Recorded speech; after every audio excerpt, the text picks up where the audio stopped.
नमस्कार, मैं मयूर अलबेला। आप देख रहे हैं उदयपुर न्यूज और इस वक्त रूबरू कार्यक्रम में हमारे विशेष अतिथि हैं। आज के उदयपुर लोकसभा से भाजपा के प्रत्याशी मन्ना लाल जी रावत साहब हमारे विशेष अतिथि हैं। सबसे पहले चैनल में बहुत बहुत स्वागत है जी सर जी आपका। नमस्कार। अगर आप सभी ने एक ऐड देखा हो कि हिंदुस्तान में फॉग चल रहा है, पर अभी हिंदुस्तान में फॉग नहीं, हिंदुस्तान में सियासी पारा अपने चरम पर चल रहा है। हाल ही में बीजेपी ने 2 मार्च के दिन 195 की एक लंबी फहरिस्त अपनी जारी करी, लंबी प्रत्याशियों की फहरिस्त अपनी जारी करी। उसी में से उदयपुर लोकसभा से मन्ना लाल जी रावत साहब को यहाँ का प्रत्याशी बनाया गया। सर, सबसे पहले तो भाजपा अभी अपने जिस दौर में चल रही है, उस दौर में भाजपा का प्रत्याशी बनना कितना गौरवान्वित महसूस करते हैं? आप ये समझिए कि माननीय नरेंद्र मोदी जी, यशस्वी प्रधानमंत्री जी के नेतृत्व में एक पूरा युग चल रहा है जी। और परिवर्तन के बहुत सारे नए नए आयाम, नए नए फ्रंट। मानिए कि पूरा देश ही, पूरा राष्ट्र ही ट्रांसफॉर्म होने जा रहा है। जी। मुझे लगता है ये इस दौर में जब नाम आता है कार्यकर्ताओं का तो बड़ा अच्छा लगता है। अभी तक तो अखबारों में उसमें पढ़ते थे, आज नाम आया तो निश्चित रूप से बड़ा अच्छा लग रहा है। जी। अच्छा, अभी एक बात बताइए कि आप लंबे समय से सरकारी पद पर आसीन रहे, परिवहन विभाग में आप उच्च पद पर आसीन रहे और अब वीआरएस आपने लिया है। क्या आश्वस्त थे पहले से टिकट को लेकर? क्योंकि कई मीडिया के जो सर्वे हुए उसमें भी आपका नाम चल रहा था। पहले से टिकट को लेकर आश्वस्त थे क्या?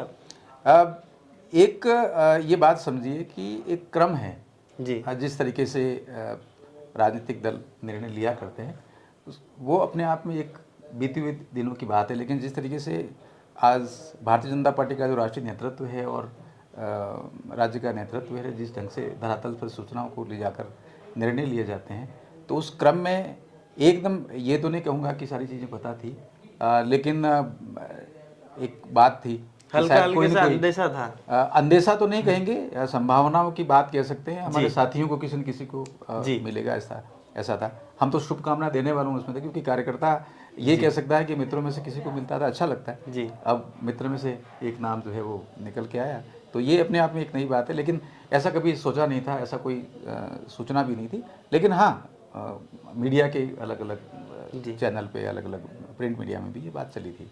जी। तो ब्यूरोक्रेट्स आप रहे, अब तक सरकारी प्रणाली में रहे, अब सरकार में रहेंगे, क्योंकि भाजपा पूर्वानुमान के हिसाब से कहा जा सकता है कि भाजपा की पोजीशन यहाँ पर अच्छी मानी जा सकती है, क्योंकि 8 विधानसभाओं में से 5 विधानसभा पर भाजपा के अभी हाल ही में जो विधानसभा चुनाव हुआ उसमें आपके विधायक चुन के आए हैं, तो भाजपा पूर्वानुमान के हिसाब से अच्छी पोजीशन पर यहाँ मानी जा रही है। अब सरकार में रहेंगे, पहले सरकार के लिए काम करते थे, अब सरकार में रहेंगे, तो दोनों में क्या विशेष अंतर है? मुझे लगता है सरकार के लिए काम करना, सरकार में रहकर काम करना एकदम डिफरेंट तो नहीं है। लेकिन हाँ कि आप फाइलों को प्रोसेस करते हैं और बाद में जाके आप उसमें से कोई मुद्दों को रेज करके फाइल बनवाते हैं और किसी मुद्दे को निर्णय के लेवल पर ले जाते हैं, या कोई योजना चल रही है उस योजना को धरातल पर क्षेत्र के विकास के लिए, जनता के हित में और अच्छे से कैसे लागू हो, इस प्रक्रिया में जन सहभागिता के रूप में प्रस्तुत होते हैं। तो भूमिका में थोड़ा सा बदलाव होता है, लेकिन गवर्नेंस जिसको बोलते हैं, शासन, उसमें टॉप टू बॉटम कहीं ना कहीं भूमिका जो है रहती है। भूमिका के कुछ प्रणालियां पहले से प्रचलित हैं, उनका ज्ञान है, जानकारियां हैं, तो मुझे लगता है कि और तेज़ी से इसमें सिस्टम में काम करने की कोशिश में थोड़ा आसानी होगी, ऐसा लगता है। जी। हालांकि पूर्वानुमान के हिसाब से भाजपा को बढ़त के रूप में सभी जने देख रहे हैं, पर बाप जो पार्टी है वो कहीं ना कहीं उदयपुर और बांसवाड़ा जो 2 सीटें हैं वहाँ अपना गहरा प्रभाव रखती है। कांग्रेस को फिर भी अगर अपन दरकिनार कर दें तो बाप पार्टी से निपटने के लिए क्या योजना है आपकी, क्योंकि बहुत मजबूत उनका क्षेत्र है? मुझे लगता है कि जब भारतीय जनता पार्टी को जब आप देखते हैं तो आपको जनसंघ को भी देखना है, किस प्रकार से हमारा जो लोकतंत्र है उसका जो पहला चुनाव 1952 में हुआ था, 1952 के परिणाम में क्या स्थितियां थी, 77 में आके किस तरह से एक बदलाव आया आपातकाल की बात की स्थिति में, फिर 1980 में बीजेपी आई और कैसे 2 सांसद से 303 तक पहुँचे। तो ये एक क्रम है और इस क्रम में आप ये देख सकते हैं कि बहुत लंबी जर्नी है जी। और आज जो राष्ट्रीय जो मूल्य हैं वे सभी के अंदर जागृत हैं, सभी उससे भिज्ञ हुए हैं। जनता को लगता है कि माननीय नरेंद्र मोदी जी के नेतृत्व में 2047 तक विकसित राष्ट्र बनेगा। पंचप्रण का जो सिद्धांत है, सबका साथ सबका विकास सबका प्रयास का जो एक क्रम है और एक नारा नहीं बल्कि एक अभियान है, तो इस क्रम में बाकी भी विचार अपनी जगह पर हो सकते हैं, लेकिन मुझे लगता है कि दूर दूर तक कोई टक्कर में नज़र नहीं आता। बाकी ठीक है, सामयिक विषय पर कोई एक राजनीतिक दल एक नारा आ सकता है और लोकतंत्र है, सबकी अपनी संवैधानिक अधिकार भी हैं जी लेकिन मुझे लगता है कि महत्वपूर्ण बात है कि ये जो दौर चल रहा है ये मोदी युग कहेंगे आप इसमें, जी है ना।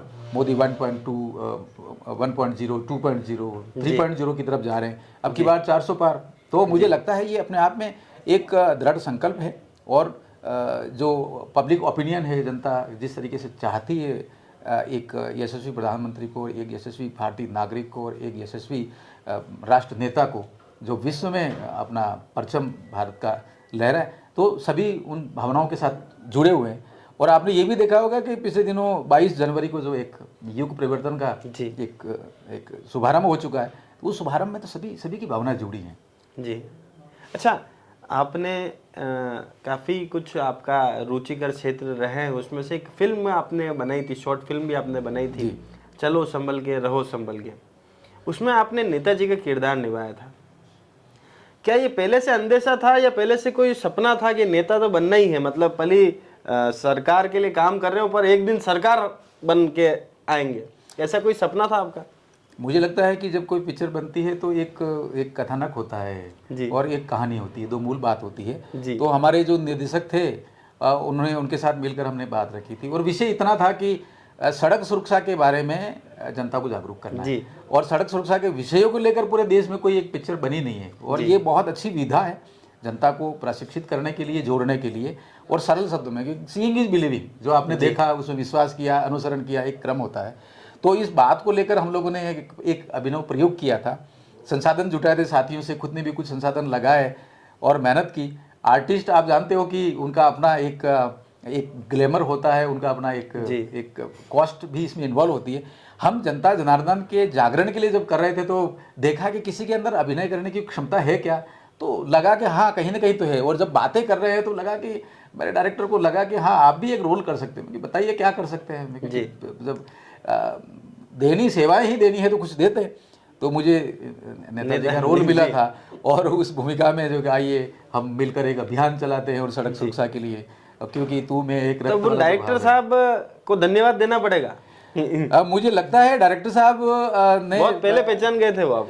डायरेक्टर साहब को निश्चित रूप से धन्यवाद देना पड़ेगा, वैसे मुझे लगता है। और जिस ढंग की वैसे कथानक होता है, जिस ढंग से किसी व्यक्ति के अंदर कुछ चीज़ें होती है जो वो बारीकी से पारखी नज़र वाला देखता है, वो उन्हीं का अपना क्रेडिट है। हम तो जैसे एक स्वाभाविक तरीके से काम करते हैं वैसा कर रहे थे। तो ये ठीक है कुछ टाइम नेता का रोल किया था, लेकिन ये नहीं कि एक दिन जाके नेता बनेंगे, ऐसा नहीं है। हाँ, सामाजिक विषयों को उठाने की आदत है, सामाजिक विषयों पर चर्चा करने की आदत है और जो निर्णायक भूमिका में सरकार में है, प्रशासन में उच्चाधिकारियों के साथ में संवाद करना है, तो वहाँ हाँ हम सामाजिक और क्षेत्र के विषयों को तेजी से उठाते थे और यहाँ तक कि हम एक डिलिस्टिंग मूवमेंट है उस पर तो हम बगैर जोर शोर से बकायदा नारे लगाने और जनता को, समाज को आंदोलित करने का भी काम कर रहे थे। तो मुझे लगता है कि एक दौर है, एक क्रम है, एक प्रवाह है, उसमें कहीं ना कहीं छोटा मोटा रोल कर रहे थे। अच्छा, अब एक बात बताइए कि आप जिस समाज से आते हैं वो समाज आज भी कहीं ना कहीं पिछड़ा हुआ उसे माना जाता है और उसके बावजूद आप सरकारी सेवाओं में रहे, बहुत सारी जगह पर आपके ट्रांसफ़र हुए, उसके बाद भी आपका जुड़ाव हमेशा समाज के लोगों से रहा, आप हमेशा उनके कार्यक्रमों में आते जाते रहे, उसका फ़ायदा कहीं अब आपको मिलने वाला है?